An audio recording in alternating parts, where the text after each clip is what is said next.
Hello everyone, welcome back.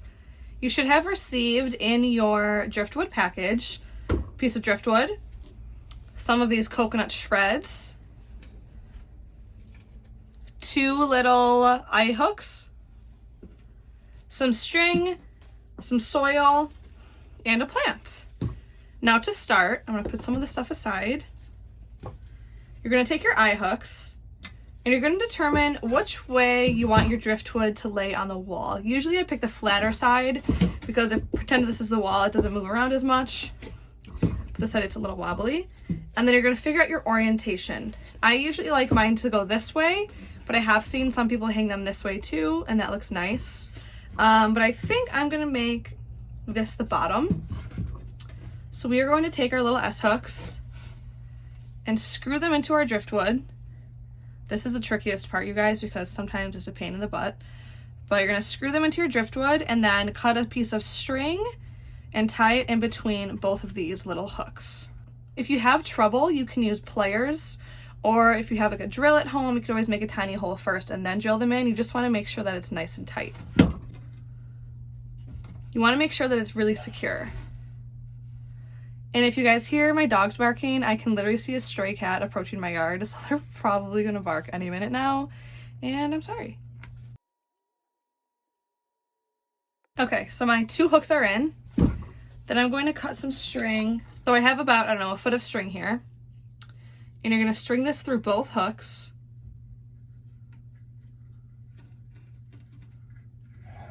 And then I'm going to tie them both together in a knot like this. I don't know what type of knot this is.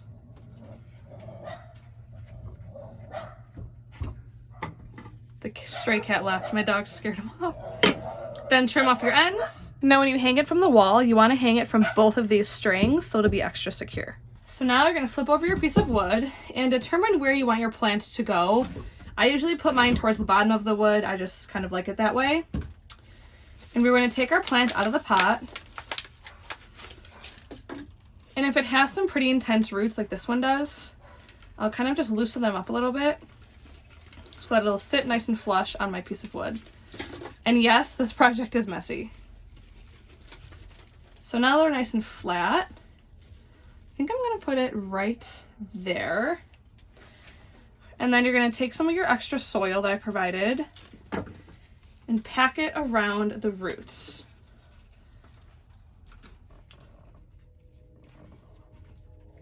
So now that there's no roots showing, it's okay if they're a little bit, like there's one right here showing, it's okay. You're gonna take your coconut shreds, and you might have to break them up a little bit, and you're gonna wrap them around this nice soil ball that we just formed. Just like this. And now this part is pretty important. You're gonna take your string, and you're not going to cut this string until the very end. So you're going to tie it around your wood. I just like to wrap it around one end, tying a knot just to start it off. And then we're going to start wrapping and wrapping and wrapping all around this plant. This part is kind of easier if you have a friend help you, if one of you holds it and then you wrap, or if you feel confident, just take your time. I'm sorry guys, now there's a train. It's all right. You want to make sure that you wrap this part very tight because this is basically what's holding your plant onto the wood. So I'm literally just wrapping, and I like to rotate my wood a little bit so that I can get on this side. And this layer doesn't have to look pretty because we're putting moss on top of this.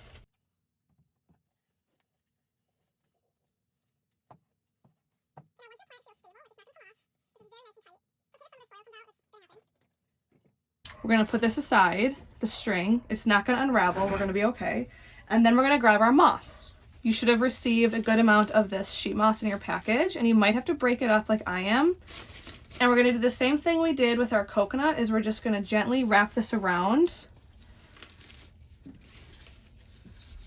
the plant here so that it looks like it's covering all of the coconut shreds. And then again, we're going to take this string that we did not cut off yet, And we're gonna wrap it around our moss, just like we did with the coconut.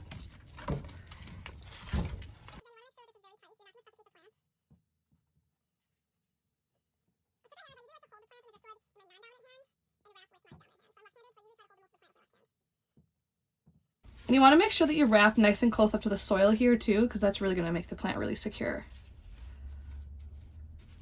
Okay, now once you're done wrapping and your plant feels really tight, you're going to cut your string with a little tail, enough for you to tie it off. And if you still can see the tail that you originally tied onto, you're going to tie onto that. But if you don't see this tail, then what I like to do is tie into a cross section. So see where there's these two strings? I'll scoop it under there and tie it in a few knots, and that'll keep it nice and stable. But since I can't see this tail, I'm going to tie right onto there. Just in a few knots.